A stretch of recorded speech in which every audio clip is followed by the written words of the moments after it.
Depression এইটো এনেকুৱা এটা মানসিক ৰোগ বা সাইকোলজিক্যাল ডিসঅৰ্ডাৰ হয় যোনটো আজিকালি বহুত চৰ্চিত হৈ আছে কাৰণ বহুত ডাঙৰ বলিউড সেলিব্ৰিটিজ বোৰে সুইসাইড কমিট কৰিছে আৰু বহুত ল'ৰা ছোৱালীবোৰে যাৰ পৰীক্ষা ৰিজাল্ট ভাল হোৱা নাই বা নিজৰ এক্সপেক্টেশনছবোৰ তাহাঁতি পূৰা কৰিব নোৱাৰিলে সেইটো কাৰণে বহুতে সুইসাইড কৰিছে কাৰণ আৰু সেইটো কাৰণে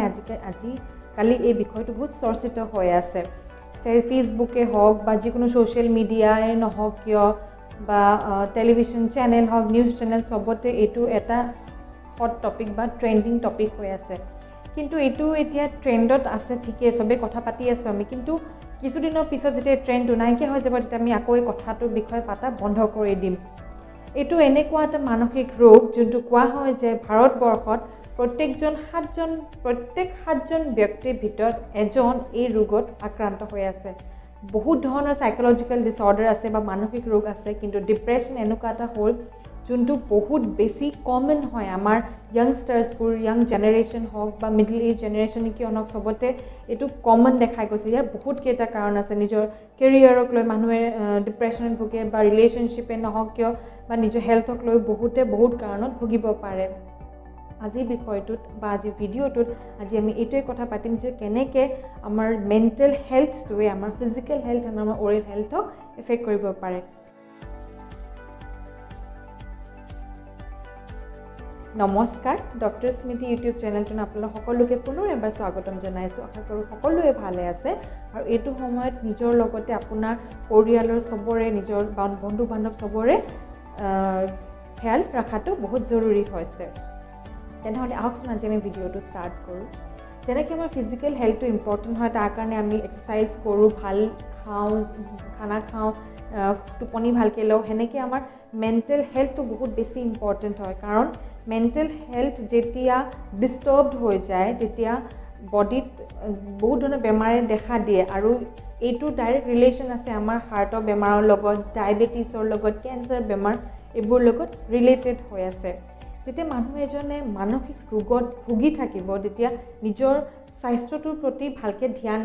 নাৰাখিলে কি হয় খোৱা লোৱাৰ প্ৰতি ইণ্টাৰেষ্টটো কমি যায় যেনেকৈ ডিপ্ৰেশ্যনৰ বহুত কেইটা লক্ষণ আছে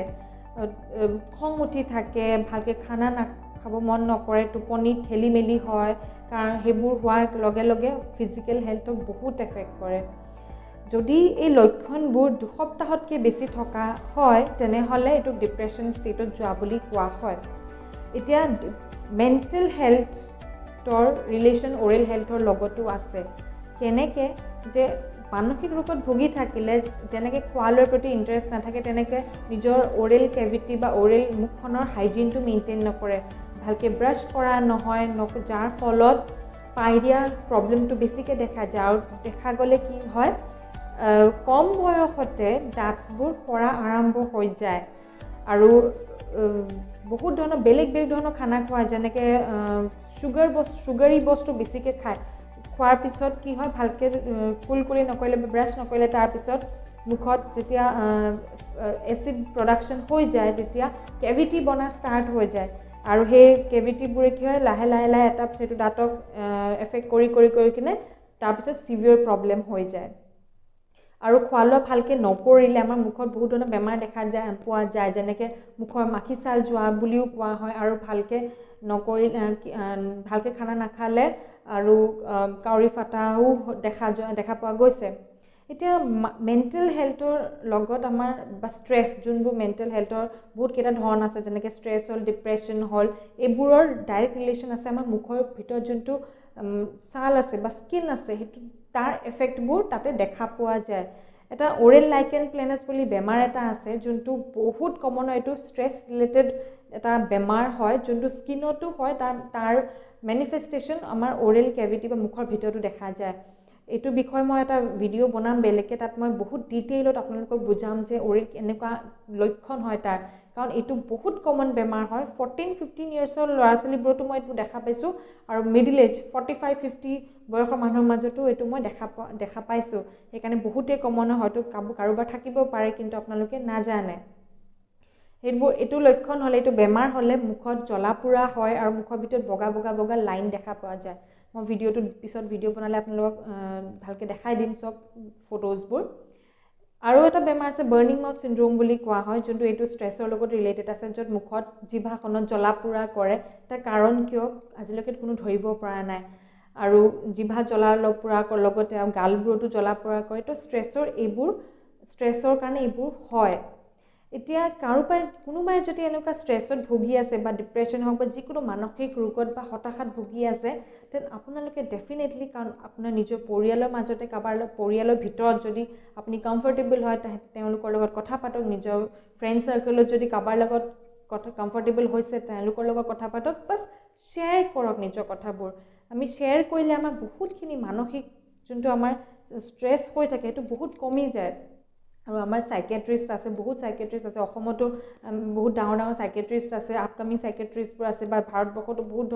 বহুত আছে চাইকেট্ৰিষ্ট। আপোনালোকে তেওঁলোকৰ লগতো কাউন্সিল কৰিব পাৰে। আপুনি কি ধৰণৰ বেমাৰত মানসিক ৰোগত ভুগি আছে তেওঁলোকে চাই মেলি কিনে আপোনাক সেই ধৰণে দৰৱো প্ৰেছক্ৰাইব কৰিব। দৰৱ কিন্তু খালে তেওঁলোকৰ প্ৰেছক্ৰিপশ্যন মতেহে খাব লাগে। আৰু যদি কিবা এনেকুৱা হৈ আছে, দেন মোক ডেফিনেটলি কমেণ্ট ছেকশ্যনত জনাব পাৰে। নহ'লে মোৰ ইমেইল আইডিটো মই দিছোঁ, মোক ইমেইলো কৰিব পাৰে। মই ডেফিনেটলি আপোনালোকক সহায় কৰিম। মোৰ চাইকেট্ৰিষ্টটো বহুত বন্ধু বান্ধৱ আছে, মই তেওঁলোকৰ লগত আপোনালোকৰ প্ৰব্লেমটো শ্বেয়াৰ কৰিম। সেইকাৰণে চিন্তা কৰিব নালাগে। যদি কিবা প্ৰব্লেম হৈ আছে, দেন ডেফিনেটলি আমাক জনাওক, আমি আপোনালোকক হেল্প কৰিবলৈ আছোঁ। মোৰ ভিডিঅ'টো যদি ভাল লাগিছে শ্বেয়াৰ কৰিব, আৰু চবৰে লগত শ্বেয়াৰ কৰিলে চবেই গম পাব। কোনোবা এইটো দৰকাৰ থাকিব পাৰে। মোৰ চেনেলটো ছাবস্ক্ৰাইব কৰিব, যেন আৰু এনেকুৱা ধৰণৰ যেতিয়া মই ভিডিঅ'জবোৰ বনাম আপোনালোকে আগতে ন'টিফিকেশ্যনটো পাই যায়। ধন্যবাদ।